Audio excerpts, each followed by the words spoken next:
Never before offer national highway పై ఆకర్షణీయమైన commercial plots గజం కేవలం 5,999 రూపాయలకే. Welcome to Suman TV. సమస్యలు ఎన్నున్నా నేనున్నాననే భరోసా, ప్రజల కోసం మనం చేయాలనే ఆకాంక్ష, ఆశయాలతో ప్రజల్లోకి వచ్చిన జనసేన పార్టీ మరి సుగాలి ప్రీతి విషయంలో ఎందుకు అన్యాయం జరిగిందని వాళ్ళ తల్లి ఆవేదన వ్యక్తం చేస్తుంది అనేది సుమన్ టీవీ సాక్షిగా ప్రజలకు తెలియాలి. మరి ఎవరు పట్టించుకోలేనప్పుడు 2019-24 మధ్య సుగాలి ప్రీతి ఇన్సిడెంట్, వాళ్ళ తల్లి ఆవేదన, ఆమెను అత్యాచారం చేసి ఘోరంగా చంపిన తీరు అందరూ కూడా ఖండించాలి. అందరికంటే ముందు ఆ రోజు ఎక్కడ గెలవని జనసేన 2 లక్షల మందితో నేనున్నాననే భరోసా ఇచ్చి, అమ్మా మేము ప్రభుత్వ రంగాల్ని మీకు న్యాయం చేస్తాం, నీకు జరిగింది అన్యాయం అని చెప్పి ఒక మాట ఇచ్చిన మాట వాస్తవం కాదా అని ఆ తల్లి ఆత్మపరిశీలన చేసుకోవాలా. అంటే ఎవరు రానప్పుడు పవన్ కళ్యాణ్ గారు ఆమె తల్లికి నిలబడితే ఆమె కూడా ఇప్పుడు ఆరోపిస్తుందే, ఆమె ఆరోపించి చూస్తే ఆశ్చర్యంగా ఉంది. అదొకసారి చదవాలని కూడా అనిపిస్తూ ఉన్నది. ఎందుకంటే ప్రజలు వాస్తవాలు తెలుసుకోవాలి. ఆమె ఆరోపించే మాటలు చూస్తే ఎవరో స్క్రిప్ట్ రాసిచ్చినట్టు అనిపిస్తుంది. మరి దేవుళ్లాగా భావించిన ఇదే పవన్ కళ్యాణ్ గారు ఇప్పుడు మీకు ఏమనిపిస్తున్నాడు? దెయ్యంగా కనపడుతున్నాడా? విజయవాడ సుగాలి ప్రీతి తల్లి పార్వతి కీలక వ్యాఖ్యలు. న్యాయం చేస్తానని హామీ ఇచ్చిన పవన్ కళ్యాణ్ గాలి కుదిరేశాడు. మొదటి సంతకం సుగాలి ప్రీతి ఫైల్ చేస్తామని పవన్ చెప్పాడు. 14 నెలలైన ఒక మాట కూడా మాట్లాడలేదు. నా కూతురికి న్యాయం చేయలేకపోతున్నాడు. జనసేన కార్యాలయం వద్ద ఆమరణ నిరాహార దీక్ష చేస్తా. హోంమంత్రికి శ్రీకాంత్ పెరోల్ మీద ఉన్న శ్రద్ధ మా విషయంలో లేదు. ఇదంతా బాగా స్కిట్గా వైసీపీ నుంచి వచ్చిన స్కిట్ యాస్టీస్గా చదివినట్టుగా అనిపిస్తుంది. పాపం గిరిజనుల ఓట్ల కోసం పనికొస్తారా? సుగాలి ప్రీతి జరిగిన అన్యాయం డిజిటల్ క్యాంపెయిన్ చేస్తా. సుగాలి ప్రీతి మృతిపై సిబిఐ విచారణ చేయించాలి. సుగాలి ప్రీతి తల్లి పార్వతి. దీన్ని విపరీతంగా ట్రోల్ చేసుకుంటున్నారు. మరి ఈ ఒక్క విషయానికి వస్తే యాజ్ ఎ లామెన్గా చదువుకున్న వాళ్ళుగా విశ్వవిద్యాలయం నుంచి మేము కూడా యాజ్ అనలిస్ట్గా దశాబ్దం పైన చూస్తున్నాం రాజకీయాలు. అమ్మ సుగాలి పార్వతి గారు, సుగాలి ప్రీతికి జరిగిన అన్యాయాన్ని ప్రపంచవ్యాప్తంగా తెలియజేసింది one and only Pawan Kalyan గారు. మర్చిపోయినట్టున్నారు. ఆయన తెలియజేయకపోతే ఈ సమస్య మీకు ఇక్కడ దాకా వచ్చేది కాదు. మీకు కర్నూలు జిల్లా చెందిన 9 కిలోమీటర్ల దూరంలో కర్నూలుకి దిన్నె దేవీరపాడు అనే గ్రామంలో మీకు 5 ఎకరాల స్థలం ప్రభుత్వ భూమి వచ్చేది కాదు. ఇప్పుడు వాల్యూ ఒక్కొక్క ఎకరం 2 కోట్లు. అంటే నీకు వ్యవసాయ భూమి ఎంత వచ్చింది ఒకసారి ఆలోచించుకోవాలి.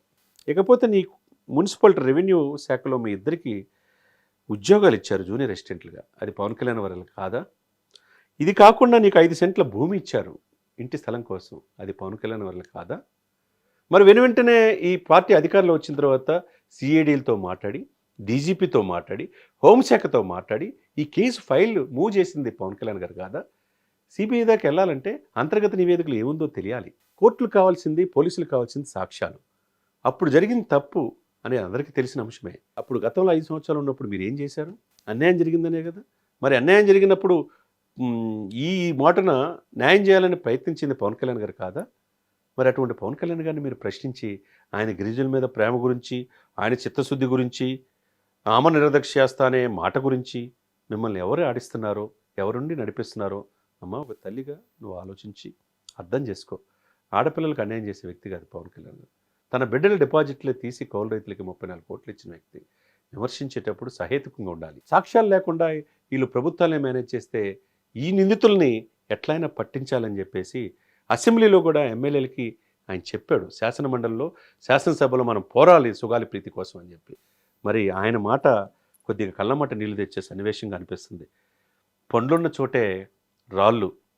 నన్ను న్యాయం చేద్దామని వెళ్తే నన్నే తిడుతున్నారు, ఇదెంతవరకు సంస్కారం అని చెప్పి అడిగాడు. అదే కావాల్సిన తర్వాత 2019-24లో ఆ రోజు అధికారంలో ఉన్న జగన్మోహన్ రెడ్డిని మాట్లాడటానికే భయపడ్డారు. వాళ్ళ బాబాయ్ హత్య జరిగితే దాంట్లో ఉన్న వాళ్ళందరినీ కూడా ఒక్కొక్కరిని చంపేశారు. ఇది ఈ విధంగా ఉంటే ఈ సంస్కృతి, నీకు న్యాయం చేద్దామని చెప్పి నేను వస్తే ప్రపంచానికి మీడియాకి తెలియజేస్తే నీకు 5 ఎకరాలు కోట్లాది విలువైన భూమి నీకు వచ్చింది, నీకు 5 సెంట్లు నీకు శ్రీనివాసం వచ్చింది, మీ ఇద్దరికి ఉద్యోగాలు వచ్చినాయి. అయినా కానీ అధికారంలో రంగాల్లో ఆయన డీజీపీ, హోంమంత్రి అందరితో మాట్లాడి ఫైల్ మూవ్ చేసిందే పవన్ కళ్యాణ్. మరి పవన్ కళ్యాణ్ గారి చిత్తశుద్ధిని సుగాలి పార్వతి గారు, మీ బిడ్డకు అన్యాయం చేసే మనస్తత్వం ఉందా? తన బిడ్డల డిపాజిట్లే తీసేసి తన బిడ్డలకి ఆస్తులు లేకుండా ప్రజల కోసమే బతికే ఆయన ప్రశ్నించేటప్పుడు మనం మూలాలు మర్చిపోకూడదమ్మా. మిమ్మల్ని ఎవరు ఆడిస్తున్నారు? దయచేసి ఆ ఉచ్చులో బిగుసుకోకండి. ఇప్పుడు కూడా ఆయన నిన్న కూడా చెప్పింది, నిన్న మిమ్మల్ని ఒక మాట కూడా అనలా. మీకోసం కష్టపడ్డాను, నన్నే ఇలా అంటున్నారని అన్నాడే తప్పితే ఒక మాట కూడా అలా అసెంబ్లీలో ఉన్న ఎమ్మెల్యేలందరికీ 21 మందికి ఒకే మాట చెప్పాడు. తర్వాత నాగబాబు గారు, హరిప్రసాద్ గారు ఎమ్మెల్సీలు కూడా ఒక చెప్పాడు. శాసనసభలో శాసన మండలిలో ఇటువంటి దుర్మార్గులు శిక్ష పడేదాకా ఈ సమస్యని ఎత్తాల్సిన బాధ్యత మీది అని చెప్పన్నాడు. మరి సుగాలి ప్రీతికి జరిగిన అన్యాయాన్ని ప్రపంచవ్యాప్తంగా తెలియజేసిన ఏకైక మొనగాడు ఒక పార్టీ అధినేత ఒక పవన్ కళ్యాణ్ గారు మాత్రమే.